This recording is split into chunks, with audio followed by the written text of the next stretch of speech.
Okay. तो चलो हम लोग शुरू करते हैं। पिछले क्लास में क्या पढ़े थे? क्रॉस प्रोडक्ट, और लास्ट में कुछ उसका एप्लीकेशंस देखे थे। तो चलिए उस एप्लीकेशंस पे कुछ क्वेश्चंस करते हैं और फिर हम लोग आगे बढ़ेंगे। आज क्या पढ़ने वाले हैं क्रॉस प्रोडक्ट में? आज पढ़ने वाले हैं properties of cross product and geometrical meaning, है ना, यानी कि प्रोडक्ट जो क्रॉस प्रोडक्ट का। तो चलो देखते हैं क्वेश्चंस। तो देखो सबसे पहला बहुत ही इजी क्वेश्चंस आता है क्रॉस प्रोडक्ट में। क्या है कि radius vector and linear momentum, क्या दिया हुआ है? Radius vector and linear momentum are respectively given by vector. यानी ये जो मेरा जो फर्स्ट वेक्टर है, अगर मैं फर्स्ट वेक्टर की बात करूं, ये वाला वेक्टर, तो ये मेरा रेडियस वेक्टर है और ये मेरा लीनियर मोमेंटम है। तो रेडियस वेक्टर कितना दिया हुआ है जरा बताओ तो 2i प्लस जे प्लस के दिया हुआ है। और लीनियर मोमेंटम कितना दिया हुआ है बच्चे? तो लीनियर मोमेंटम दिया हुआ है 2i माइनस 3j प्लस के। क्लियर है? तो क्या बोल रहा है कि देन एंगुलर मोमेंटम बताइए। तो आप लोग को मैं बताया था एप्लीकेशन ऑफ क्रॉस प्रोडक्ट। तो इसका सॉल्यूशन अगर लिखना चाहें तो एंगुलर मोमेंटम एल से डिनोट करते हैं। एल क्या होता था? R cross P. तो भाई आर क्या है? ये है। तो 2i प्लस जे प्लस के, फिर क्रॉस, फिर p के जगह पर क्या लिखेंगे? 2i माइनस 3j प्लस के लिख देंगे, है ना। और हम क्या बोले थे? क्रॉस प्रोडक्ट डायरेक्ट भी कर सकते हो और आप क्या कर सकते हो, फिर भाई डिटर्मिनेंट के फॉर्म में भी लिख सकते हो, जैसी आपकी मर्जी। चलो यहाँ पे डायरेक्ट कर लेते हैं। तो ध्यान रखना है i क्रॉस i 0 होता है, j क्रॉस j 0 होता है और k क्रॉस k 0 होता है। तो हमें उसको लिखने की ज़रूरत नहीं है। तो i क्रॉस j को लिखें डायरेक्ट। तो ये 2 इंटू माइनस 3 कितना जाएगा? -6। और i क्रॉस j क्या हो जाएगा? k। फिर i को हम लोग k से मल्टीप्लाई करेंगे तो 2 इंटू 1 क्या हो जाएगा? +2। और i cross k minus j होता है। फिर उसके बाद j को मल्टीप्लाई करेंगे तो j को i से करेंगे तो यहाँ तो 1 है, यहाँ 2 है, तो क्या हो जाएगा? +2 इंटू j क्रॉस i क्या हो जाएगा? Minus of k। फिर j को j से करने से कोई फायदा नहीं, j को k से करेंगे तो j और k क्या होता है? i। तो यहाँ पे 1 इंटू 1 तो प्लस में 1 इंटू आई हो जाएगा। फिर k को i से करेंगे तो 1 इंटू 2 क्या हो जाएगा? +2। और k इंटू आई क्या होता है? j होता है। उसके बाद 1 k और j है ना। तो भाई k और j माइनस आई होता है, तो 1 इंटू -3 पहले तो -3 होगा और k क्रॉस j तो -i। कंप्लीट कर लिए, क्योंकि k को k से करेंगे तो 0 आएगा क्रॉस प्रोडक्ट में। तो ये कितना हो जाएगा आपका? -6k और -2j और -2k और +i और फिर ये +2j और फिर +3i। और देखो तो -2j और +2j कैंसिल हो गया और ये 3 और +i 1 तो कितना हो जाएगा? 4i और फिर -6k और -2k तो -8k हो जाएगा, है ना। तो यानी कि एंगुलर मोमेंटम कितना आएगा बाबू? बताओ मेरे को। तो 4i माइनस 8k। सॉल्यूशन हो गया, है ना। चलो यहाँ पे चलते हैं हम लोग सॉल्यूशन में। क्या है? फाइंड, ठीक है। तो अब चलते हैं हम लोग उधर। क्या है? Torque of a force. ये फोर्स दिया हुआ है F इजिकल टू कितना दिया हुआ बताओ मेरे को? तो -3i प्लस j और +5k। क्लियर है। और R कितना दिया हुआ है? 7i प्लस 3j और +k। ठीक है। तो टॉर्क क्या होता था बताओ जल्दी सा? तो R अक्रॉस F होता है। तो भाई R लिखेंगे। R कितना है? 7i plus 3j plus k है। और क्रॉस में F कितना है? -3i plus j plus 5k। इसको मैं डिटर्मिनेंट के फॉर्म से कर देता हूं, क्योंकि डायरेक्ट वाला यहाँ पे कर दिया हूं। एक डिटर्मिनेंट वाला भी कर लेते हैं। तो यहाँ पे क्या लिखते थे? i j k, इधर क्या आ जाएगा? टॉर्क।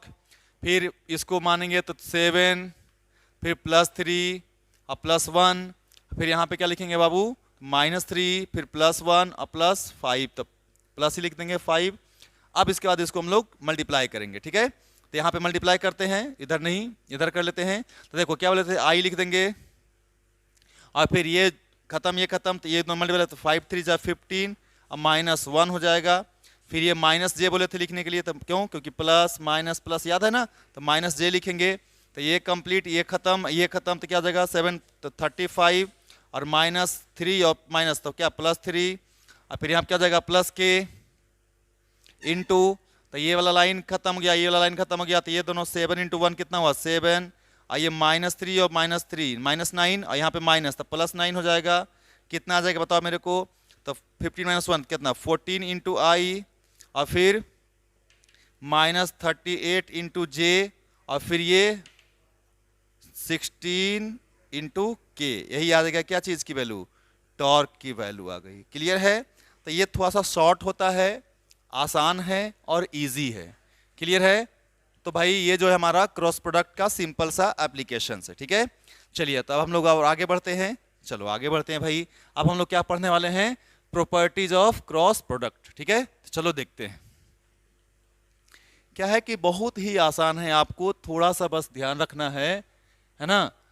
क्या रिवीजन पूरा आप क्लास एक भी मिस नहीं करिए। अगर कोई भी क्लास मिस करेंगे तो आपका जो कॉन्सेप्ट उतना अच्छा से नहीं हो पाएगा डेवलप, है ना। तो आपको इस चीज का ध्यान रखना है। चलो अब हम लोग देखते हैं प्रॉपर्टीज ऑफ क्रॉस प्रोडक्ट। ठीक है, तो चलो देखते हैं भाई प्रॉपर्टीज। तो लिखेंगे प्रॉपर्टीज ऑफ क्रॉस प्रोडक्ट। तो अगर क्रॉस प्रोडक्ट की हम बात करें तो सबसे पहला प्रॉपर्टीज होता है कि इट डू नॉट फॉलो, कौन सा लॉ, कॉम्यूटेटिव लॉ। ठीक है, मतलब कहने का कि अगर डॉट प्रोडक्ट की बात करें तो वो कॉम्यूटेटिव लॉ को फॉलो करता था, लेकिन क्रॉस प्रोडक्ट नहीं करता है। क्यों नहीं करता है, देखो ध्यान से। अगर मैं बोलूं A क्रॉस B, तो ये कभी भी B क्रॉस A के बराबर नहीं होगा।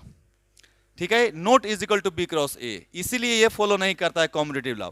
कैसे इसको समझेंगे, अगर मान लो कि कोई एक प्लेन है, समझना ध्यान से, है ना। ये अगर एक कोई प्लेन है और इसी प्लेन में दो वेक्टर है, अगर ये A है और अगर ये B है, ठीक है, या फिर यहां पे मैं बनाता हूं, अगर ये A वेक्टर है और एक B, अगर मान लो ये A वेक्टर है और ये कौन सा वेक्टर है, B वेक्टर है, तो याद करो A क्रॉस B हम लोग क्या लिखते थे, यानी कि A क्रॉस B तो किधर होगा, ऊपर की तरफ होगा, यानी कि इसके परपेंडिकुलर होगा सरफेस के। तो ये हमारा होता था क्या चीज, एन कैप, है ना। यानी कि इसका भाई A क्रॉस B के लिए होता था कि नहीं होता था। और अगर मुझे, यानी ये है आपका A क्रॉस B, यानी ऐसे गए हैं। अगर B क्रॉस A होता, यानी कि B क्रॉस A होता, यानी कि ऐसे होता, तो किधर आता, ये नीचे आता। तो ये कितना है, B अक्रॉस A है ना। तो देखो हम क्या बोले थे कि दोनों का मैग्नीट्यूड इक्वल होगा। मतलब कहने का कि बट यहां तो लिख सकता है कि A क्रॉस B का जो मैग्नीट्यूड है वो इक्वल है किसके, B क्रॉस A का। यानी कि वैल्यू जो है A क्रॉस B का और B क्रॉस A का सेम है, बट डायरेक्शन अगर देखेगा A क्रॉस B का और B क्रॉस A का, तो दोनों एक दूसरे के अपोजिट है ना। और A और B दोनों के परपेंडिकुलर है। क्लियर है? तो हम बोल सकते हैं कि सर ये दोनों इक्वल तो नहीं है, लेकिन ऐसा तो हो सकता है कि A क्रॉस B जो हो वो minus of B cross A हो। तो बिल्कुल हो सकता है, यानी कि A क्रॉस B का जो डायरेक्शन है वो इसके निगेटिव है। तो अगर हम A क्रॉस B में माइनस से मल्टीप्लाई करते तो आप B क्रॉस A लिख सकते हो, यानी डायरेक्शन अपोजिट है, तो ऐसा लिख सकते हो। लेकिन A cross B equal to B cross A कभी नहीं ले सकते, है ना। इसलिए ये जो है आपका कॉम्यूटेटिव लॉ को फॉलो नहीं करता है। ठीक है, क्लियर है? ये साफ साफ यहां पे आपको दिख रहा है। ओके, चलो और देखते हैं दूसरा प्रॉपर्टीज।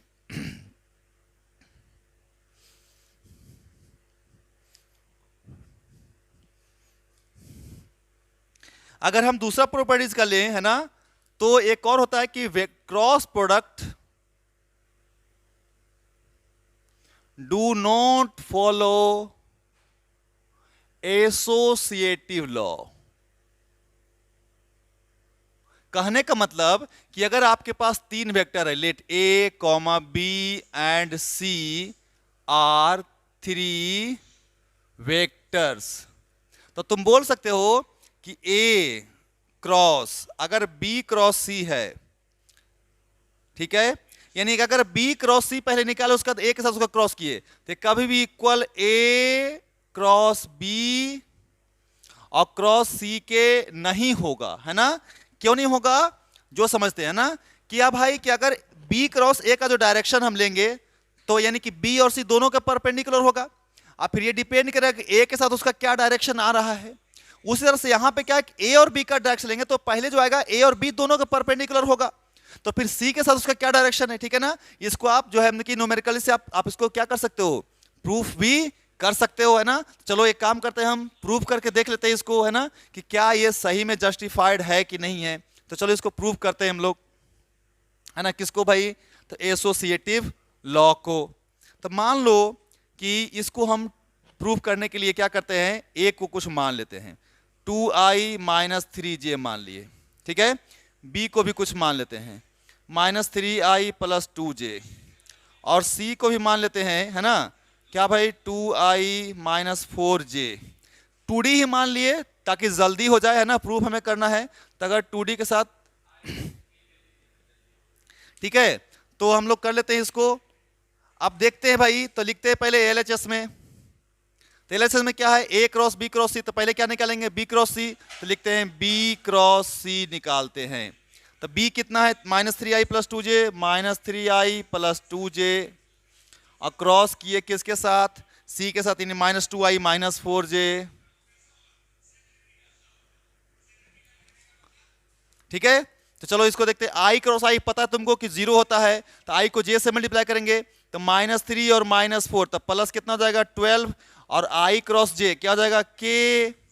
फिर हम लोग इसको देखते हैं, क्या बाबू, ये देखो ध्यान से, जे क्रॉस आई, तो यहाँ +2 -2 तो कितना -4, और जे क्रॉस आई क्या होता था, तो -k, तो कितना आ जाएगा 12k, और प्लस में 4k, यानी कितना आ गया 16k आ गया कि नहीं आ गया। अब देखो ध्यान से, ये बी क्रॉस सी आया, और एलएचएस में क्या है, ए क्रॉस बी क्रॉस सी, तो इसीलिए ए क्रॉस बी क्रॉस सी, समझ रहे बात को। तो लिखते हैं ए की जगह पर क्या लिखेंगे, 2i माइनस 3j लिख दिए भाई, अक्रॉस बी क्रॉस सी, तो बी क्रॉस यहां निकाल चुके, कितना है 16k है, ठीक है। अब इसको हम लोग क्या करते हैं, आई क्रॉस के, तो माइनस जे होता है, 2 इंटू 16 कितना 32 इंटू -j, और फिर j क्रॉस के, तो j क्रॉस के i होता है, तो -3 और प्लस 60, तो -48 i इंटू जे क्रॉस के क्या हो जाएगा, i हो जाएगा, तो कितना आएगा ये -48i और -32j आया। ये किसका आया, LHS आया, ठीक है। और अब हम लोग क्या करेंगे, चलते हैं अब RHS में, क्लियर है। तो भाई देखते हैं अब RHS में, चलो भाई शुरू करते हैं RHS से। तो RHS में क्या है, पहले A क्रॉस B निकालेंगे पहले, तो A क्रॉस B पहले निकाल लो भाई। तो A कहाँ है, 2i माइनस 3j है, और क्रॉस B कितना है, -3i प्लस 2j है। अब देखते हैं i क्रॉस i कितना होता है 0, तो i क्रॉस j क्या जाएगा k, तो 2 इंटू 2 तो +4 इंटू k, और फिर j cross i minus k, तो -+9 इंटू j क्रॉस i तो -k, और ये क्या जाएगा j क्रॉस 0, तो कितना आएगा बाबू ये, तो +4k -9 के, तो कितना -5 क्या आ जाएगा, ये कितना का वैल्यू आया, a क्रॉस b का वैल्यू आया। तो इसीलिए क्या है, a cross b cross c है, ठीक है। तो चेक करते हैं, a क्रॉस b, और इसके क्रॉस करेंगे किसके साथ, c के साथ, तो a क्रॉस b की वैल्यू लिखो कितना -5k, और इंटू क्या है यहाँ पे c के जगह पे -2i minus 4j, -2i minus 4j लिखो। यहाँ पे क्या लिखोगे, माइनस माइनस +10, और k क्रॉस i तो क्या होता है, j होता है ना, उसके बाद ये माइनस है, ये माइनस, तो प्लस कितना k क्रॉस j, तो k क्रॉस j कितना है -i, तो कितना आएगा 20 ना, तो कितना आएगा -20i और +10j। देख लो ध्यान से, ये -48i -32j है, और ये -20i +10j, तो है दोनों इक्वल नहीं है, तो आप इजीली जो है क्या कर सकते हो, सोल्व कर सकते हो इसको, और ये समझ सकते हो, ठीक है। तो ये था कौन सा लॉ, एसोसिएटिव लॉ। और एक और हम लोग देख लेते हैं भाई, third properties.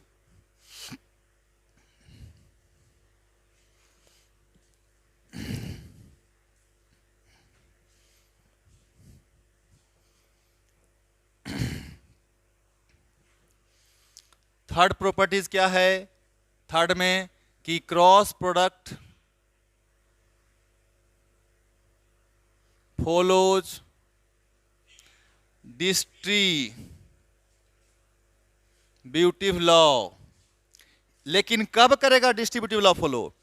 If all the vectors, है ना, आर इन ऑर्डर्ड, यानी सारे के सारे वेक्टर अगर ऑर्डर में लेंगे, जैसे कि ए है और क्रॉस है कितना, बी अब प्लस सी है, ठीक है, तो जो ऑर्डर है ऑर्डर को चेंज नहीं करना, यानी जो पहले उसको पहले, जो बीच में उसको बीच में, फिर तो इसको क्या लिख सकता तू, ए क्रॉस बी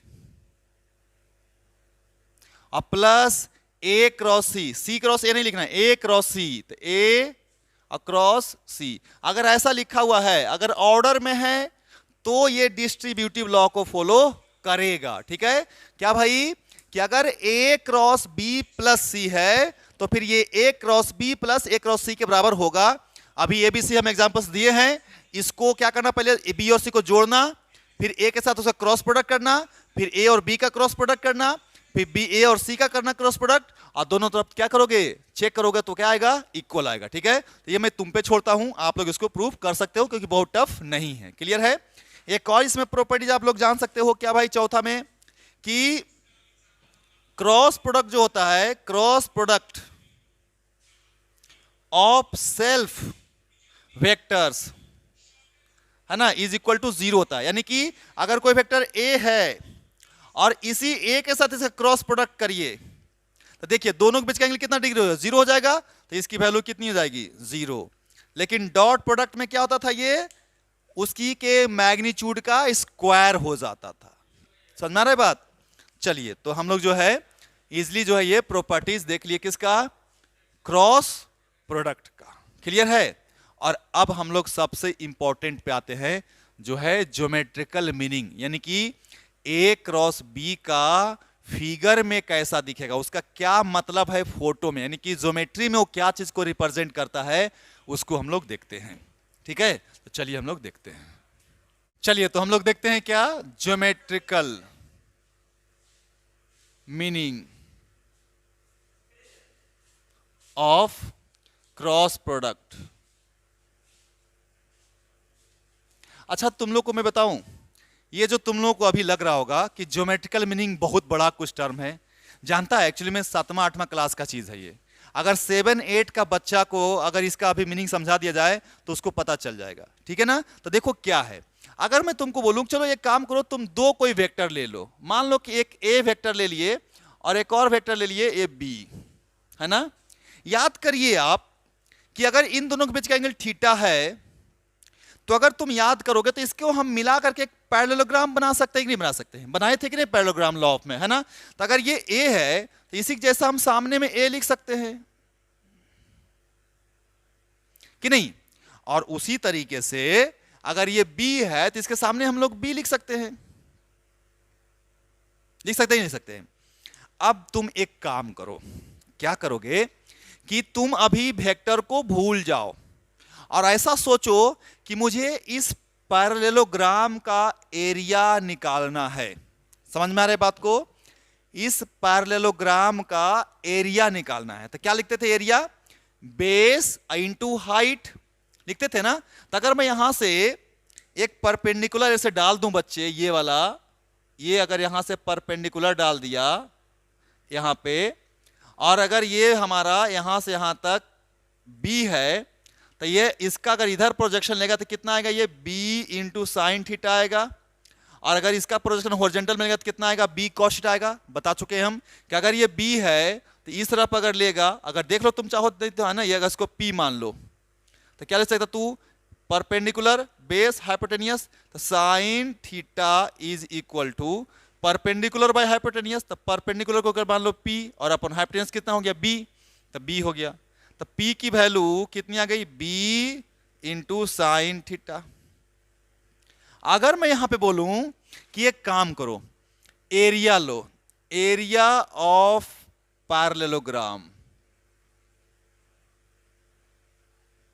एरिया किसका बाबू? पैरेललोग्राम का, ठीक है। तो क्या होगा एरिया ऑफ पैरेललोग्राम लेंगे तो यानी एरिया बराबर लिखेंगे बेस इनटू हाइट, लिखेंगे नहीं लिखेंगे? तो बेस इसका कितना, यहां से यहां तक कितना है, ए के बराबर है। तो सर बेस जो है ए का मैग्नीट्यूड है। फिर से समझना बच्चे, ए का मैग्नीट्यूड है, लेंथ है। अच्छा, और हाइट क्या है भाई? तो हाइट जो है बी साइन थीटा, यानी कि मोड ऑफ बी है इंटू साइन थीटा है, यही एरिया है। अच्छा, तो ये तो एरिया निकल गया किसका? पैरेललोग्राम का। कितना? A B sine theta. B नो तुम लोग जानता है, क्या जानता है कि ए अक्रॉस बी जो होता है वो क्या होता है? ए क्रॉस बी। तो ए क्रॉस बी जो होता है तो मोड ऑफ ए फिर मोड ऑफ बी, यानी कि ए का मैग्नीट्यूड फिर बी का मैग्नीट्यूड और फिर इनटू साइन थीटा होता है। और यहां पे सर एक एन कैप होता है ना।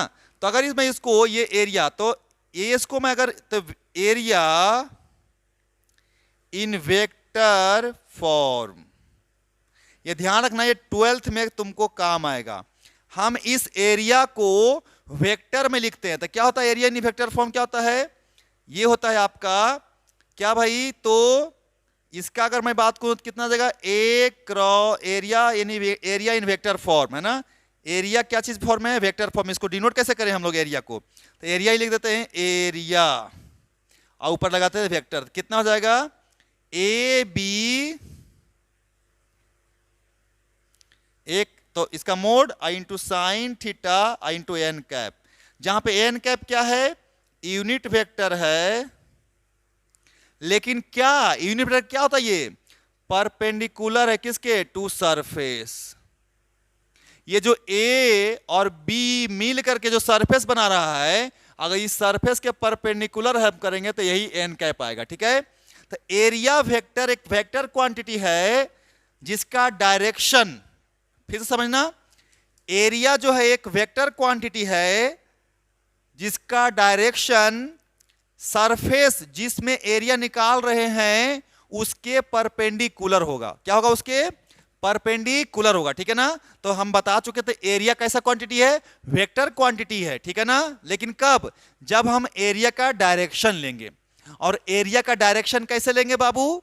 तो वो जो एरिया है उसके परपेंडिकुलर लेंगे। तो ए क्रॉस बी का जो डायरेक्शन होता है बाबू, वो भी क्या होता है? ए और बी दोनों के परपेंडिकुलर होता है। तो देखो यहां पे ये जो पैरेललोग्राम है ये कौन कौन से वेक्टर से बना हुआ है? ए से और बी से। तो हम अगर इसका एरिया निकाले तो आया mod of A mod of B और साइन थीटा आया। और अगर इसमें डायरेक्शन दे दिए तो ए क्रॉस बी का डायरेक्शन क्या होता है? यानी इन दोनों वेक्टर के परपेंडिकुलर। तो यही ना सरफेस था ए और बी से, तो इसके परपेंडिकुलर ऊपर आएगा कि नहीं आएगा? यानी कि यही ना लिखते थे, देखो यही ना परपेंडिकुलर है, क्या है? ए अक्रॉस बी है, यही ना हमारा एन कैप होता था। यानी ये अगर ये सरफेस है, ये अगर ये सरफेस है, ये सरफेस है, तो इस सरफेस के परपेंडिकुलर। तो इसलिए एरिया इन वेक्टर फॉर्म, यानी एरिया के ऊपर क्या लगा दिए? साइन, ठीक है। तो क्या हो जाएगा? Mod F mod B sine theta into N cap. N cap क्या है? यूनिट वेक्टर है परपेंडिकुलर टू सरफेस, जिस वेक्टर से मिल करके सरफेस बना हुआ है उसके परपेंडिकुलर। तो ध्यान रखोगे आज के बाद कि एरिया एक वेक्टर क्वांटिटी है जो कि डायरेक्शन क्या होता है? सरफेस के परपेंडिकुलर होता है। क्लियर है? अब ये हमारा हो गया इसका ज्योमेट्रिकल मीनिंग। तो भाई ए क्रॉस बी, फिर से सुनो, ए क्रॉस बी यहां पे लिख सकते हैं हम लोग, है ना। क्या? इसीलिए ए क्रॉस बी रिप्रेजेंट्स क्या? The area vector formed, area vector किसका? ऑफ पैरेललोग्राम, पैरेललोग्राम, ठीक है ना, formed by vector A and B. यानी ए और बी से मिल करके जो पैरेललोग्राम बना है उसी का जो एरिया है वो किसके बराबर है? तो ए क्रॉस बी के बराबर है। ठीक है, तो हम जब भी एरिया निकालने की बात करेंगे तो क्रॉस प्रोडक्ट का यूज करेंगे। जिस तरह से डॉट प्रोडक्ट रिप्रेजेंट्स करता था प्रोजेक्शन को, तो ए क्रॉस बी रिप्रेजेंट करता है एरिया को। क्लियर है? किसका एरिया? पैरेललोग्राम का। तो क्या मैं और भी एरिया निकाल सकता हूं इसका यूज करके? तो बिल्कुल निकाल सकते हो। कैसे? देखो ध्यान से।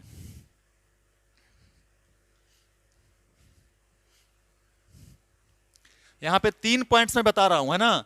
तीनों याद रखना, है ना? इजीली समझ में आ जाएगा। अगर मैं बोलूं तुमको, क्या बोलूं पहला में, कि if vector A and vector B are adjacent sides of parallelogram, अगर ए और बी किसी पैरेललोग्राम का एडजेसेंट साइड्स हो, तो एरिया जो होगा पैरेललोग्राम का, एरिया ऑफ पैरेललोग्राम जो होगा, पैरेललोग्राम, वो कितना होगा? तो ए क्रॉस बी पहले निकाल दो, और हमें वेक्टर नहीं चाहिए तो इसका मैग्नीट्यूड कर दो। ठीक है, तो ये एरिया निकल जाएगा किसका? पैरेललोग्राम का। इसमें दूसरा क्या पॉइंट रखेगा कि मान ले अगर इफ ए एंड बी, यानी कि दो वेक्टर है, आर एडजेसेंट या टू साइड्स ऑफ ट्राइंगल, अगर मान लो कि ए और बी दो वेक्टर है और वो साइड्स है किसका? ट्राइंगल्स का, तो इसीलिए एरिया ऑफ ट्राइंगल जो होगा, एरिया ऑफ ट्राइंगल क्या होता है? Half into base into height होता है। तो हाफ लिख देंगे और फिर मोड कर देंगे किसका? ए क्रॉस बी का।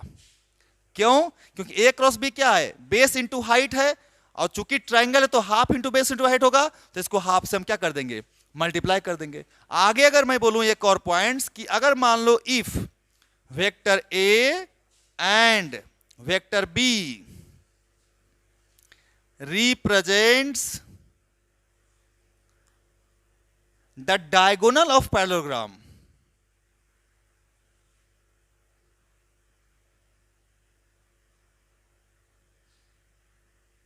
अगर ये दो डायगोनल्स हो किसका? पैरेललोग्राम्स का। जैसे कि देखते हैं हम लोग, यानी कि साइड्स यहां पे नहीं है, अगर ये पैरेललोग्राम्स है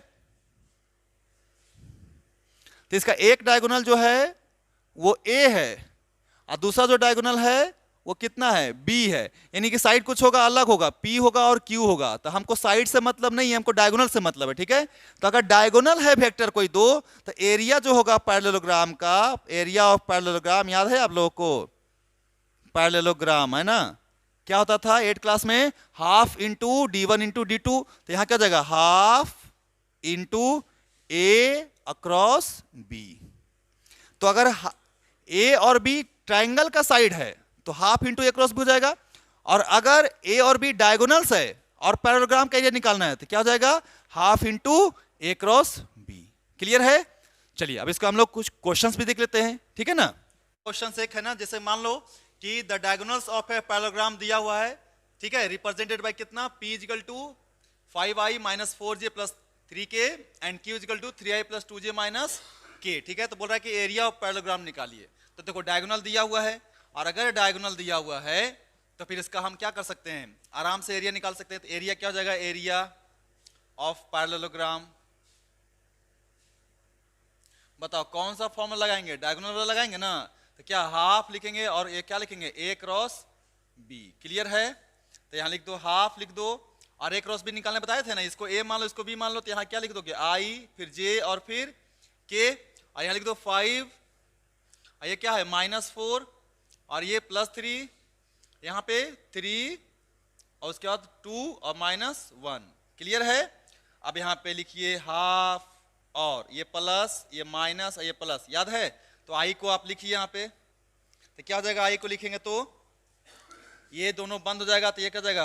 माइनस माइनस प्लस, तो 4, और फिर माइनस कितना? 6, और फिर इसके लिए कितना लिखोगे आप लोग? -j, फिर ये बंद, ये क्लो, ये खत्म हो गया, क्या हो गया यहाँ पे? -5, और ये -9, और फिर के लिए लिखोगे तो प्लस के है, और इनटू कितना लिखोगे? जल्दी बताओ। ये खत्म, क्या हो जाएगा? 5 2 जा 10, और फिर -12 और माइनस तो कितना +12, तो ये कितना आएगा, हाफ रहने दो। इधर बताओ -2i और फिर माइनस माइनस प्लस 14j और फिर +22k, सॉरी ये हो गया एरिया, वेक्टर के फॉर्म में आया। इसका मैग्नीट्यूड निकाल दोगे आंसर आ जाएगा। तो ए इक्वल टू क्या हो जाएगा, हाफ और इसका मॉडुलस यानी कि √2 का स्क्वायर 4 प्लस 14 का स्क्वायर कितना 196 होता है क्या, और प्लस 22 का कितना होता है 484। तो भाई हाफ √, जरा जोड़ के बताओ, 200 प्लस 600 तो 684 है ना। अब पता नहीं यार, इसको आप लोग जो है कैलकुलेशन करते रहना, ठीक है। हाँ, यहाँ पे तुम बोल सकते हो कि स्क्वायर यूनिट आप यहाँ पे लिख सकते हो, क्योंकि हमें यूनिट पता नहीं है। अगर मीटर होगा तो स्क्वायर मीटर होगा, सेंटीमीटर होगा तो स्क्वायर सेंटीमीटर होगा, तो आप इजिली जो है ना कि फाइंड आउट कर सकते हो, ठीक है। तो क्या है कि क्रॉस प्रोडक्ट कोई ज्यादा टफ है नहीं, है ना, बहुत ही आसान है। और अब हम लोगों का जो टॉपिक बचा, क्या बचा बताओ मेरे को। अब तुम लोगों को मैं बता सकता हूं कि पोलर वेक्टर क्या होता है, एक्सियल वेक्टर क्या होता है, समझ में आ रहा है बात को। कोप्लेनर वेक्टर कैसे प्रूव करेंगे, कोलिनियर कैसे प्रूव करेंगे, अब आप लोग सीखने के तैयार हो ना। अगर वेक्टर को हम लोग एक्सिस चेंज कर देंगे या वेक्टर को रोटेट कर देंगे, तब वेक्टर में क्या चेंज होगा, है ना। कुछ मिसलेनियस जो है, जो कभी कभी आता है, ठीक है, तो अब हम लोग उसको सीख सकते हैं। तो एक क्लास और लेंगे मिसलेनियस, है ना, उसके बाद हो जाएगा वेक्टर कंप्लीट।